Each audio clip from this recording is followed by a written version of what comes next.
Nature Trail by Peppa Pig. Peppa and her family are going on a nature trail. Mommy Pig asked Daddy Pig not to forget the picnic. As if I would, laughed Daddy Pig.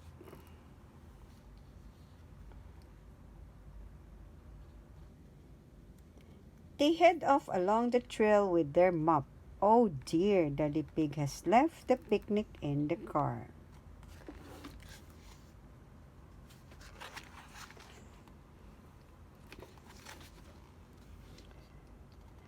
Mommy and Daddy Pig ask Peppa if she can see anything interesting in the forest. I don't see anything but boring trees, says Peppa.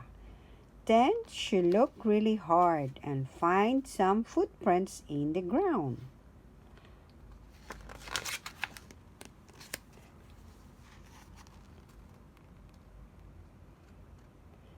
Let's follow the footprints and see who made them, says Mommy Pig. We will have to be very quiet so we don't scare anything away.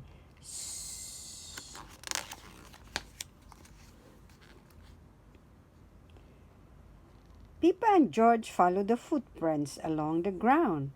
It looked like they were made by a little bird, says Mommy Pig.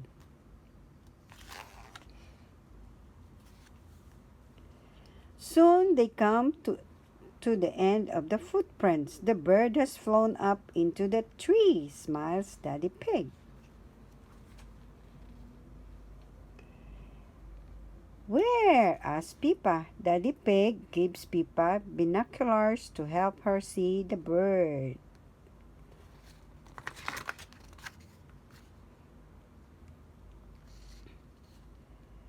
The binocular make everything look bigger. Peppa can see 1, 2, 3 baby birds. They eating worms, says Peppa. That's disgusting. George finds some more footprints. They are very little. Daddy Pig says they belong to ants collecting leaves to eat. Munch, munch, munch. I think it's time for lunch, says Mommy Pig, but Daddy Pig has left the picnic in the car. My map is wrong, begins Daddy Pig. We'll have to follow our own footprints back to the car. Suddenly, it starts to rain. It washes everyone's footprints away. How are we going to find the car now? Asks Mommy Pig. Ducks love picnic, says Peppa. Mrs. Duck, can you help us find our picnic, please?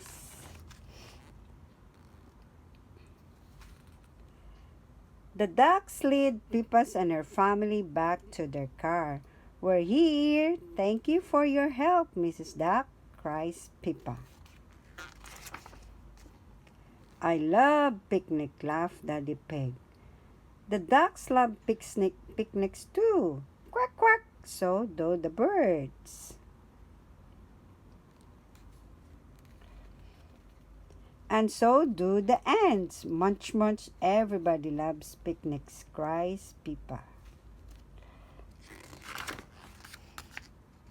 The ends. Enjoy, guys. Thanks for watching. Don't forget to subscribe and follow my page. Thank you. Bye.